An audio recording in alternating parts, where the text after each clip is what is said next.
vieron ayer una foto que publicó el presidente de México, José Manuel López Obrador, con su niño y el Big Papi?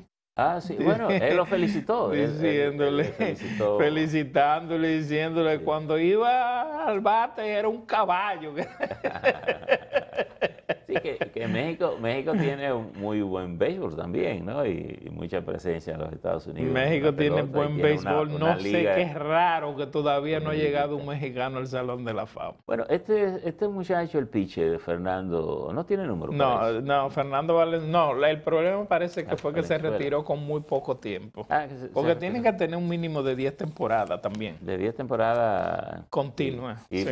porque era un tremendo Pero era pitcher, excelente. Y otro que también era excelente, incluso Esteban Loaiza, pero se metió en un lío de drogas y cosas. Te diría que Fernando tenía como común con Pedro Martínez, que en principio fueron asumidos con cierto prejuicio por el tamaño. Sí. Porque a Pedro Martínez no lo querían de que muy chiquito. Y después se convirtió en el lanzador. No tenía cuerpo.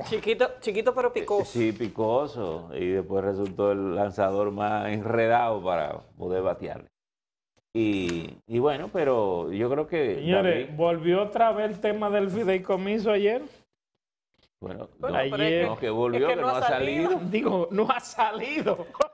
No ha salido. Ayer habló el comité político del PLD. Ayer habló el consultor jurídico del Poder Ejecutivo. Ayer habló la comisión que tiene que ver con el estudio del fideicomiso en la comisión de la Cámara de Diputados, que dijo que le había advertido a los diputados sobre la situación anómala que se presentaba en ese contrato.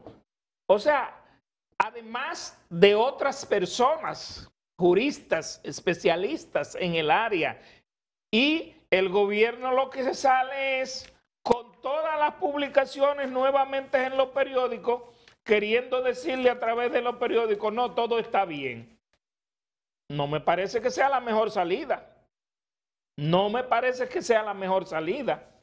Miren, y lo que el gobierno parece estar haciendo, cuando este tema salió, se generaron muchos comentarios, algunos poco precisos respecto a los riesgos que implica este mecanismo, parte de la novedad del mecanismo y de que mucha gente no lo entiende totalmente en su funcionamiento, pero yo creo que el gobierno se está concentrando en los aspectos que no tienen realmente fondo con relación a este tema. En lo que no es. En lo que no es importante. En lo que no es, exacto. Y que puede generar algún tipo de confusión, pero que no es lo que realmente se está criticando con relación a este tema.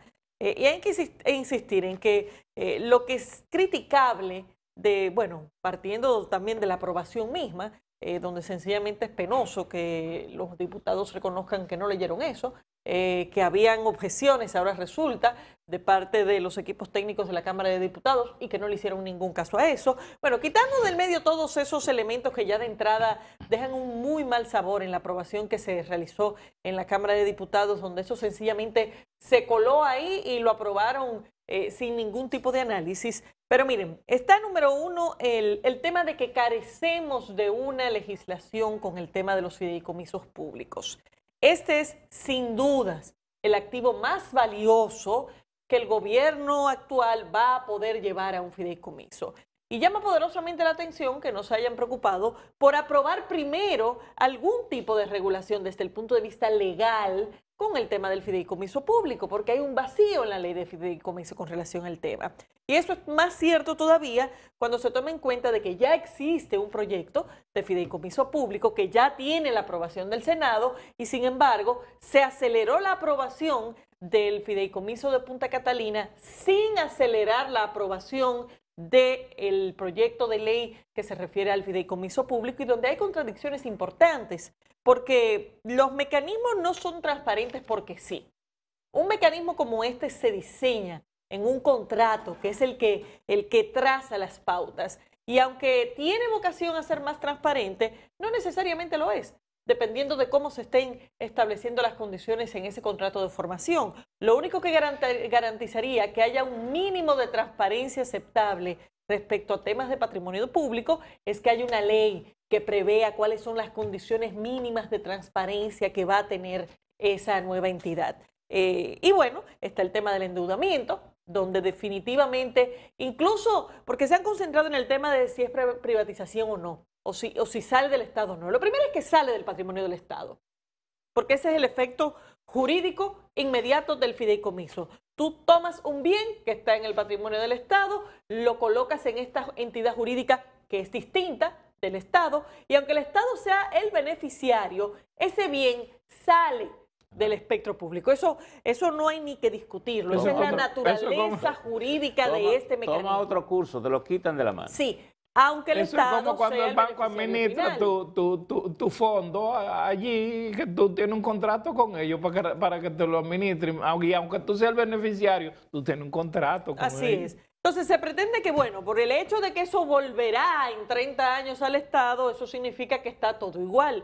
No está todo igual, porque se sustrae de la autorización congresual lo que tiene que ver con endeudamiento respecto a esos activos, que ya sabemos que son los más valiosos, por lo tanto, son los que aguantan más nivel de deuda. Por lo tanto, si eso se sustrae del patrimonio público y se coloca en un fideicomiso en manos de un comité que representa esencialmente sector privado y que no tiene una representación amplia de funcionarios públicos como debería ser, pues evidentemente estamos colocando en manos privadas la capacidad de endeudamiento del principal activo que tiene el Estado a nivel de su valor económico. Y esos son los puntos que deberían estarse discutiendo desde el gobierno. Sin embargo, a mí me ha sorprendido muchísimo la declaración del consultor jurídico, que tiende a ser una persona muy sosegada, muy prudente, donde dice que aquí lo que hay es un ejercicio politiquero de desorientación de la gente. No, entonces, no podemos confundirnos. Profesor, no, así no. No. Entonces, bueno, si se critica es politiquería, pero si se aplaude, entonces estamos todo bien. Yo creo que es una actitud que al PLD en su momento le costó mucho y que todavía estamos muy temprano en el gobierno del PRM para que esa sea la actitud respecto a críticas, que insisto, nos estamos concentrando en los puntos de la crítica que no son los importantes. Y eso es jugando a la poca comprensión que mucha gente tiene de este tema. Mire, yo creo que el gobierno está perdiendo una maravillosa oportunidad de defenderse a sí mismo, primero. Y segundo, de preservar un patrimonio, de tener garantizado o de no abrir espacio de riesgo contra el patrimonio público. Primero, y esto lo digo porque el gobierno ha hecho del concepto de alianza público-privada como el eje central. De hecho, el propio presidente lo hablaba en Fitur ahora, en una de sus intervenciones, decía que la alianza público-privada había sido como el factor clave para recuperar la economía. Todo bien. Y entonces el fideicomiso es una figura que si usted va a insistir mucho con ese tipo de política, pues usted lo va a usar mucho. Entonces yo creo que el gobierno tiene que cuidarse y no desacreditar el mecanismo, en hacer el mecanismo confiable, de que cuando se hace un fideicomiso es una garantía de que hay. Entonces, yo, mirando el contrato, nosotros comentábamos aquí los otros días, que Geraldino incluso trajo físicamente el contrato, hemos estado mirando el punto, el nudo gordiano, dirían los griegos, ¿verdad? Cuando iban a elegir a aquel rey, que le dijeron que el rey sería el que entrara era un pavo negro, que decían, que tuviera un pavo negro en el carro, ese sería el rey. Es decir, y esta no puede ser una solución imposible. El punto, el nudo de este contrato tiene que ver con el comité técnico y con las atribuciones que se le dan al comité técnico. Yo creo que ese es el punto que el gobierno tiene que discutir. Y el gobierno, yo creo que está perdiendo la oportunidad de sentarse o de explicar esos aspectos a la sociedad dominicana para generar la garantía, la seguridad, la certeza, o para corregir lo que tenga que corregir. Porque yo insisto, Punta Catalina tiene capacidad para dañar a más de un gobierno. Bueno, pero yo te voy a decir algo, Pérez. Y posiblemente con una mala negociación aquí, el gobierno reivindica los errores del pasado y posiblemente el que va a cargar con la pena va a ser el actual gobierno.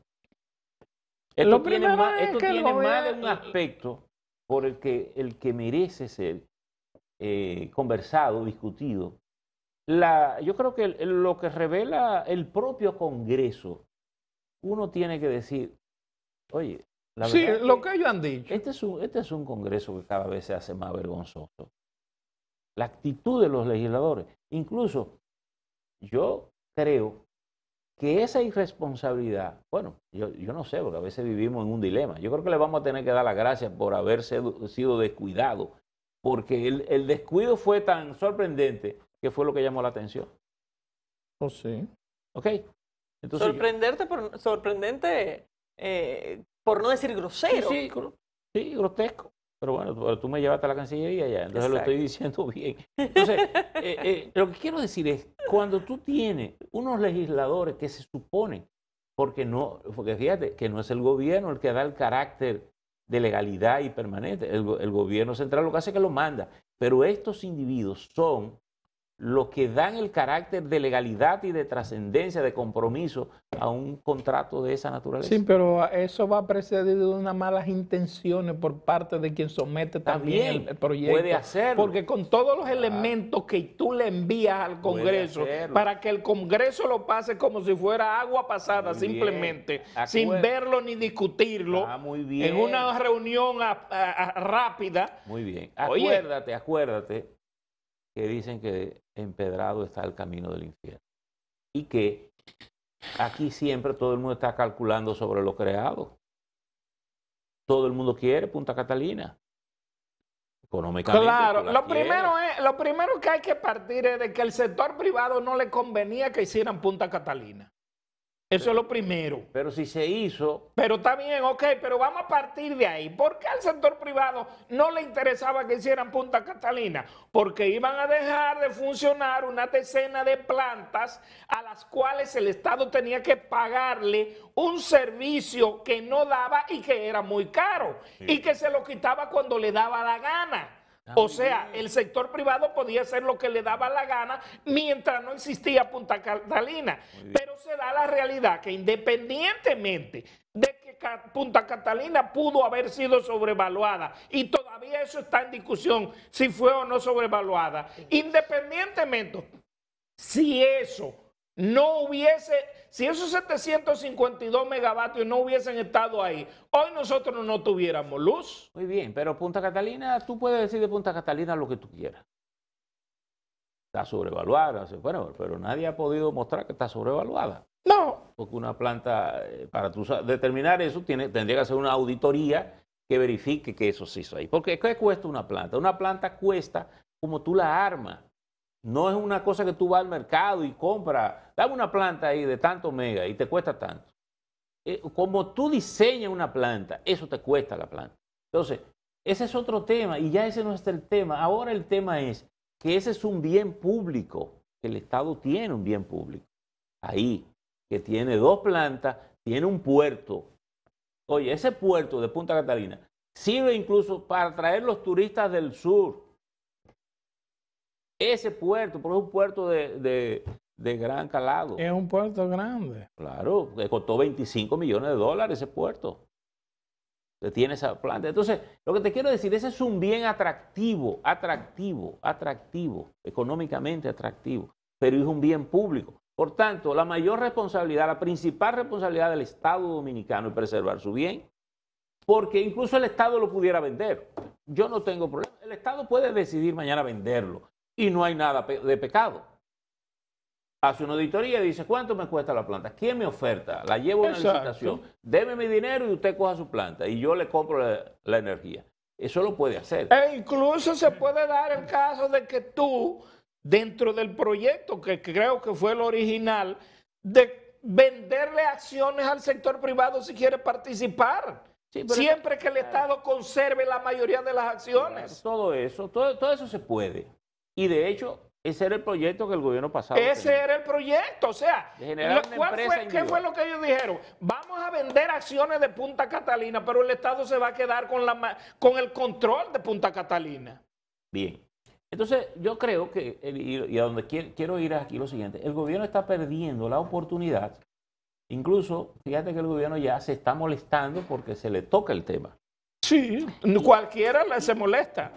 Y esa no es la actitud correcta. La actitud correcta es verificar que aquellos cuestionamientos que se están haciendo sobre los diferentes aspectos de ese contrato de fideicomiso sean evaluados, sean verificados y que el gobierno corrija lo que tiene que ser corregido o le diga al país, señores, esto está bien, está correcto, está todo, porque es una manera de tú asumir también la responsabilidad como gobierno de si pasa una cosa ahí que te la cobren en el tiempo. Pero tú asumes una responsabilidad.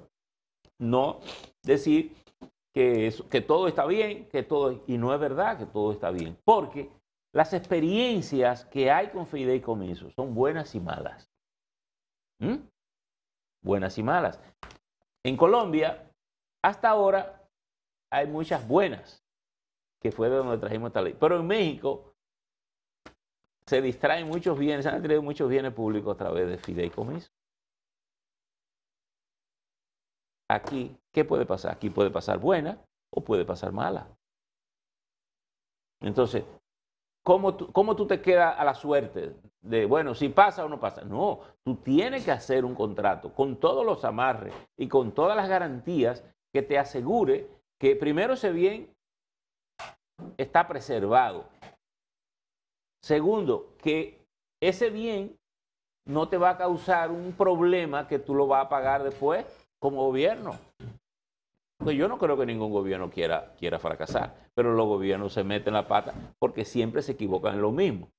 Por eso el gobierno no está discutiendo, no ha querido discutir, está promoviendo su proyecto. No, él lo está promoviendo, pero discutiendo pero no lo está discutiendo. Y lo correcto es... Pero es que es torpe, además, pretender llevar el debate de la conveniencia y unión de los fideicomisos públicos precisamente con Punta Catalina. Claro. Sí. Porque es que Punta Catalina viene ya con una carga entre la pata de los caballos. Demasiado fuerte para pretender el Estado que va a hacer cualquier cosa con Punta Catalina y que no va a haber un ruido. Claro. Entonces, ¿qué sería lo prudente?